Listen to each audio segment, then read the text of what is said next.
사랑이 많으신 하나님 감사합니다. 하나님께서 오늘도 예배하며 또 찬양하게 하심을 감사합니다. 찬양으로 수고하는 찬양대원들과 우리 반주자와 지휘자를 하나님이 기억해 주셔서 저들이 수고하고 아버지에 애쓰며 준비한 찬양을 주님께서 기쁘게 받아주시고 저들의 마음속에 소원을 다 이루어 주시고 영광 돌리기에 부족함이 없도록 축복해 주시옵소서. 우리 모두가 하나님 이 성전에 나와 하나님을 바라보며 머리를 숙였습니다. 이 시간 큰 은혜를 주셔서 마음의 소원을 이루며 결심을 하며 결단을 하며 주님을 붙잡는 시간 되게 도와주시옵소서. 주님 주신 교훈을 따라 걸어가며 하나님의 은혜를 체험하며 아버지께 영광을 돌리며 우리의 목적을 이루며 하나님의 목적을 이루어드리는 삶이 되게 도와주시옵소서. 이 시간대도 소의 마음속에 기도하는 제목과 아버지의 소원을 가지고 있는 분들은 다 주님께 맡길 때 이루어지는 시간 되게 도와주시옵소서. 이 시간도 하나님 기쁨으로 우리에게 넘치게 해줄 줄 믿사옵고 예수님의 이름으로 기도하옵나이다. 아멘. 할렐루야. 아멘. 네, 오늘은 하나님의 소원이라는 제목을 가지고 말씀을 드리겠습니다. 병원 의사가 백혈병으로 2주밖에 살지 못한다는 판정을 받은 11살짜리 어린 소년 브랜든이 엄마와 함께 그 차를 타고 집으로 돌아오고 있었습니다. 의사의 손길로도 의학으로도 고칠 수 없는 아이를 데리고 엄마가 집으로 돌아오는 마음이 어떻겠습니까? 엄마의 마음은 강철을 누르는 프레스에 뭉겨지는 느낌이었습니다.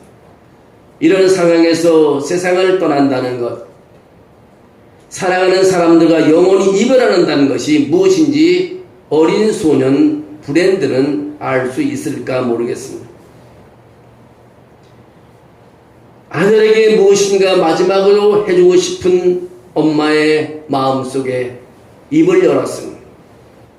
아들에게 말합니다. 브랜든, 마지막 소원이 있으면 말해보렴. 세상에서 가장 꺼내기 힘들었던 엄마의 한마디였습니다.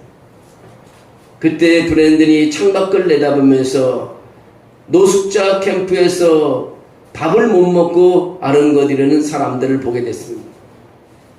그런데 그 브랜든의 입에서 마지막 한 가지 소원이 나왔는데, 엄마, 저 사람들 모두에게 샌드위치를 만들어주고 싶어요.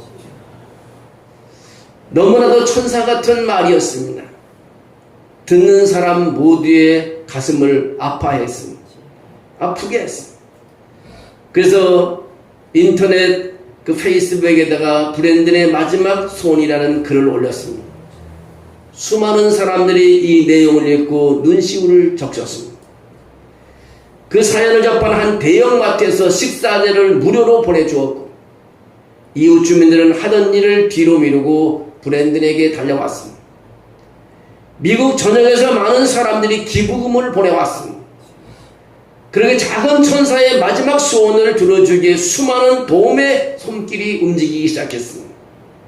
소년의 마지막 소원으로 시작되는 브랜든의 샌드위치는 순식간에 미국의 노숙자들에게 퍼지기 시작하여 2주 동안 모두 3,500명의 노숙자들이 브랜든의 샌드위치를 먹었습니다. 브랜든과의 마지막 인터뷰의 날 수많은 노숙자들이 샌드위치를 받았다고 알려주자 브랜든은 너무나 행복해하며 말했습니다. 행복한 시간이었어요. 숨이 멈추는 순간까지 저는 이제 행복할 것 같아요. 그리고 천사가 남긴 한마디 말은, 비록 어려운 상황이 오더라도 꿈을 잃지는 마세요. 제 소원도 결국 다 이루어졌잖아요 라고 말을 했습니다. 브랜든은 그 인터뷰를 마지막으로 다음날 엄마의 품에 안겨 숨을 거뒀다고 합니다. 그 이후 브랜든이 이 이름을 딴 자선단체가 생겨나 브랜든의 마지막 소원을 이어받아 지금도 노숙자들에게 음식을 전달하고 있다고 합니다. 브랜든은 아마도 죽음이 무엇인지 제대로 알지 못했을 것입니다. 다만 그가 알고 있었던 것은 우리 주위에 굶주리고 있는 사람들이 많이 있다는 것. 그리고 그들은 배고파하고 있다는 것이 전부였을 것입니다. 브랜드의 마지막 소원이 기적적으로 이루어지듯 여러분들도 진정으로 소원을 가진다면 이루어질 소원이 이루어질 줄로 믿습니다. 마틴 루터 킹의 생애에 보면요, 자기 엄마가 자기에게 늘 해주는 말이 그거기 때문이다. 너는 훌륭하게 될 것이다. 너는 누구보다 훌륭하다. You are as good as anyone. 항상 엄마가 마틴 루터 킹에게 그런 말을 했답니다. 백인 사회에서 흑인이 살아가기 너무 어려우니까 너는 누구보다 훌륭하다는 말을 엄마가 계속해 줄 때입니다. 또 그의 아버지는 목사님인데, 목사님이 가서 교회 설교 들으면 목사님이 하신 말씀이 너는 크게 될 것이다. Everyone can be great이라고 계속해서 설교를 해주더라고요. 그것을 듣고 자랐습니다.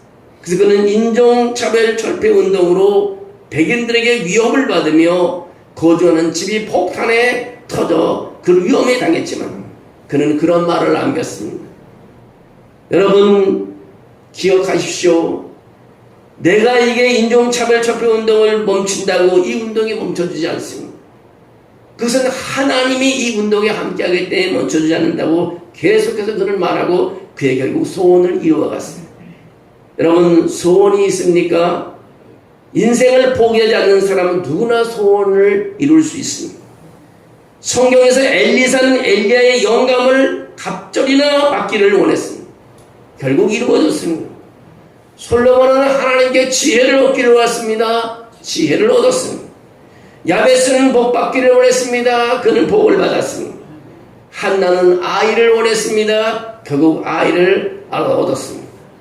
일반적으로 사람들은 소원이 있습니다. 근데 하나님도 소원이 있습니다. 오늘 읽었던 본문 말씀입니다. 사랑하는 자들아, 주께는 하루가 천년 같고 천년이 하루 같다는 이 한 가지를 잊지 마라. 주의 약속은 어떤 이들이 더디다고 생각하는 것이 더딘 것이 아니라 오직 주께서는 너희를 대하여 오래 참으사 아무도 멸망하지 아니하고 다 회개하게 이르기를 원하니라고 말하고 있습니다. 이것이 하나님의 소원인 것입니다. 신명기 5장 29절에 그렇게 말합니다. 다만 그들이 항상 이 같은 마음을 품어 나를 경외하며 내 모든 명령을 지켜서 그들과 그 자손이 영원히 복받기를 원하노라.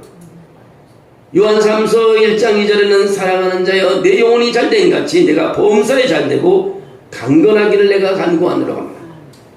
하나님의 소원 두 가지를 요약하면 다음과 같습니다. 그 첫째가 하나님의 소원은 우리 모두가 하나님의 자녀로 살아가기를 원하고 계십니다. 이것이 하나님의 소원 넘버원입니다. 하나님은 인간들이 자기를 알고 자기를 위하여 예배하기를 원하고 계십니다. 부모의 소원은 자녀가 건강하고 공부 잘하고 직장에서 승진하고 사업이 번창하기를 원하고 계십니다. 하나님의 간절한 소원은 세상에는 모든 사람이 하나도 빠짐없이 모두 다 구원받는다는 것입니다. 회개하여 구원받는다는 것입니다. 하나님은요 개인 구원을 원하고 계십니다. 하나님 더 크게는 집단 구원을 원하고 계십니다. 더 크게는 하나님 우주적인 구원을 원하고 계시는 것입니다. 하나님의 참 자녀가 되는 게는요 아버지의 소원을 알고 아버지의 소원을 품고 아버지의 소원을 위해 노력해가는 것입니다. 하나님의 소원은 하나님의 자녀로 살아가기를 원하는 것입니다. 두 번째는 하나님의 소원은 우리 모두가 복음의 전도자가 되기를 원하고 계십니다. 다시 말해서 사람 낚는 어부가 되는 것입니다. 예수님은 세상에 오셔서 첫 번째 하신 설교가 회개하고 구원받고 사람 낚는 어부가 되라고 말씀하고 있습니다. 이 세상 모두가 구원받기를 원하는 것입니다. 그러면 하나님의 소원을 이루는 것입니다. 결국 하나님 우리 교회가 성장하기를 원하고 계십니다. 우리가 열심히 있는 전도자가 된다면 우리 교회는 자연스럽게 성장할 수가 있습니다. 교회 성장은 하나님의 소원을 이루어드리는 길인 것입니다. 하나님께서는 모세에게 이스라엘 백성들을 구해오라고 말씀하셨습니다. 이스라엘을 구하라는 하나님의 명령에 모세는 뭐라고 말하냐면 나는 입이 뻣뻣하고 혀가 둔한 자입니다. 말을 못한다고 핑계대면서 하나님의 요구를 거절해버립니다. 하나님이 이 순간에도 죄 속에서 죽어가 있는 영혼을 구원하라고 요구하고 계십니다. 그러나 우리는 하나님의 요구에 모세처럼 이 핑계 저 핑계 대면서 응하지 않고 있습니다. 그 이유는 하나님의 요구의 성격을 잘 모르기 때문인 것입니다. 우리가 흔히 말하는 핑계들이 이런 것입니다. 전도의 은사가 없습니다. 신앙의 체험이 없습니다. 성경도 잘 모릅니다. 경제적인 힘이 없어요. 사회적인 지위도 없습니다. 알다시피 내가 육신이 약하잖아요. 진짜 이유는요, 이런 것이 아니라 마음이 없는 것입니다. 마음이 없는 것입니다. 하나님께서 모세에게 이스라엘 백성을 구해오라고 했을 때 그런 순종하고 따르지 않는 이유는 마음이 없었던 것입니다. 두 번째는 불순종한 모세는 떨기나무에 붙은 불이 꺼지지 않는 것을 보고 그제서야 하나님의 요구에 순종합니다. 처음에는 거절했지만 불순종한 모세는 떨기나무에 붙은 불이 꺼지지 않는 것을 보고서야 하나님의 요구에 순종하게 됩니다. 도대체 모세가 본 꺼지지 않는 불이 도대체 무엇인가 이겁니다. 하나님은 애고의 핍박 속에서 죽음의 고난을 당하고 있는 이스라엘 백성들 가운데서 임재하고 계시다는 것입니다. 하나님 임재가 거기 있다는 것입니다. 그분은 이스라엘을 바라보면서 그들의 고통 가운데 안타까워했습니다. 꺼지는 떨기나무의 불길은 바로 이스라엘 백성들을 구원하고자 하는 하나님의 소원이었습니다. 이처럼 인류 전체를 구원하시고자 하는 하나님의 소원의 불길은 결코 꺼지지 않는 불길이라는 것입니다. 죄 속에 죽어가는 한 영혼을 바라보는 하나님의 마음은 하나밖에 없는 외아들이 불 속에 다 죽어가는 모습을 보고 있는 어머니의 마음과 같습니다. 요나는 니느웨에 가서 하나님의 말씀을 외치라고 했는데 두려워서 피해 가지 않았습니다. 불타는 소원을 갖고 계신 하나님은 옛날이나 오늘이나 동일하신 분입니다. 오늘날의 요구는 누구며 오늘날의 니느웨 성은 어디입니까? 지금도 예수님은 죄 속에 죽어간 많은 영혼들을 보면서 우리와 우리 교회를 보고 울고 계신다는 것입니다. 우리가 이 소원을 무시하고 살아가고 있기 때문인 것입니다. 누가복음 13장 34절에 그렇게 말합니다. 예루살렘아 예루살렘아 선지자들을 죽이고 내게 파손된 자들을 돌로 치는 자여 암탉이 제 새끼를 날개 아래에 모음같이 내가 너희의 자녀를 모으려 한 일이 몇 번이냐. 그러나 너희가 원하지 아니하였도다. 예수님의 탄식인 것입니다. 오늘 예루살렘 성은 우리가 살고 있는 도시입니다. 우리가 일하고 있는 일터입니다. 우리의 가정인 것입니다. 예수님은 오늘도 우리의 삶과 주의를 보면서 죽어가는 영혼들을 보시면서 울고 계신다는 것입니다. 예수님이 우리들 때문에 정말로 미소 기뻐 지으면서 행복해 하신 적이 과연 몇 번이나 될까요?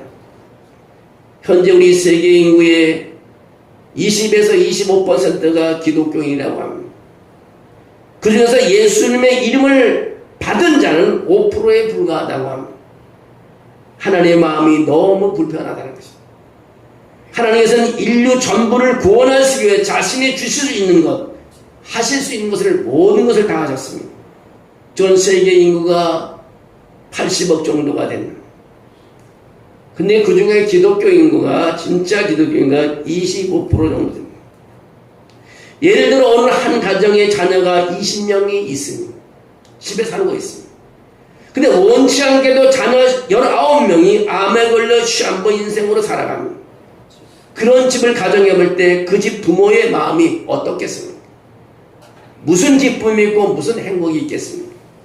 오직 그의 아버지의 마음은 자녀들이 치료되고 회복되고 건강하기를 바랄 것입니다. 선교학적으로 보면요, 그 집은 누구의 집일까요? 바로 하나님 아버지의 집입니다. 전체 크리스천의 5%만이 진정 구원받는 자라고 한다면 20명 가운데 1명만이 건강하고 나머지 19명이 다 암병보다도 무서운 죄의 병으로 인해 영원한 멸망으로 가고 있다는 말입니다. 이 병은 다른 무엇으로도 치료할 수가 없습니다. 예수님을 믿는 믿음으로만 가능한 것입니다. 그러니 하늘에 계신 아버지, 하늘에 계신 아버지의 마음이 얼마나 아프시겠습니까? 누가 하나님의 아프신 마음, 그 소원을 풀어드릴 수 있겠습니까? 하나님께서는 그 소원을 위하여 우리를 선택하셔서 미리 하나님의 자녀를 만드시고 우리를 세상에 보내셨습니다. 만약 우리가 이 일을 하지 않는다면 누가 이 일을 하겠습니까? 예수님은 하나님의 계획 안에서 십자가에서 죽으셨습니다. 현재 우리는 어떤 몸부림을 치고 있습니까?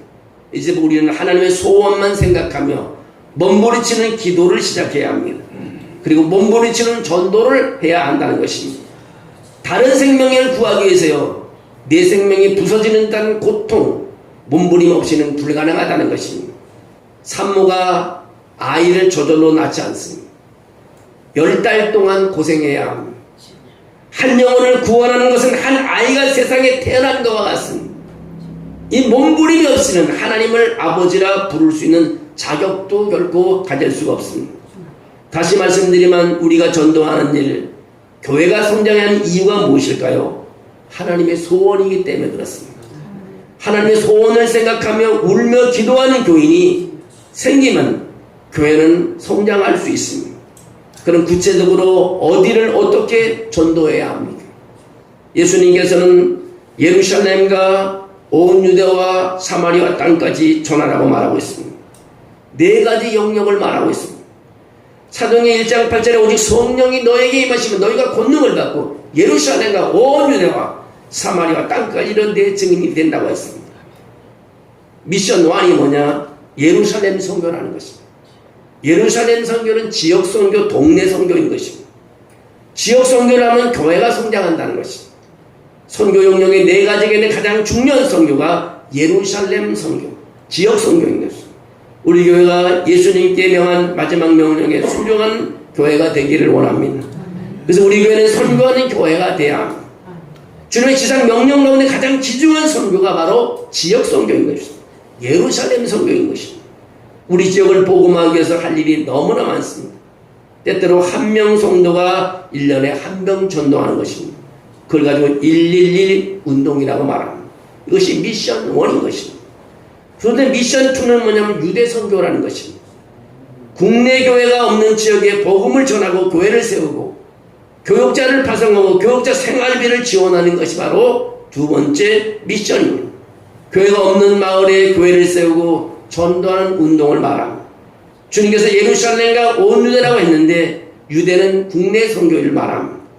유대는 이스라엘 안에 있습니다. 국내 선교, 병원 선교, 교도소, 장애인, 소외계층에게 복음을 전하는 것을 말하고 있습니다.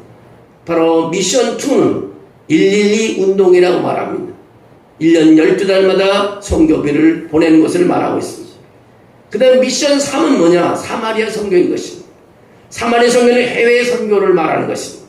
해외에 나가 복음을 전하는 것을 말하고 있습니다. 세계 복음화를 원하는 교회가 500만 교회가 필요한데 선교사가 100만 명이 필요합니다.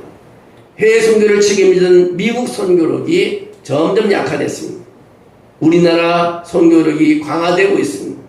2023년 한국 파송 선교사의 현황을 보면 174개국에 23,300명이 도달했습니다.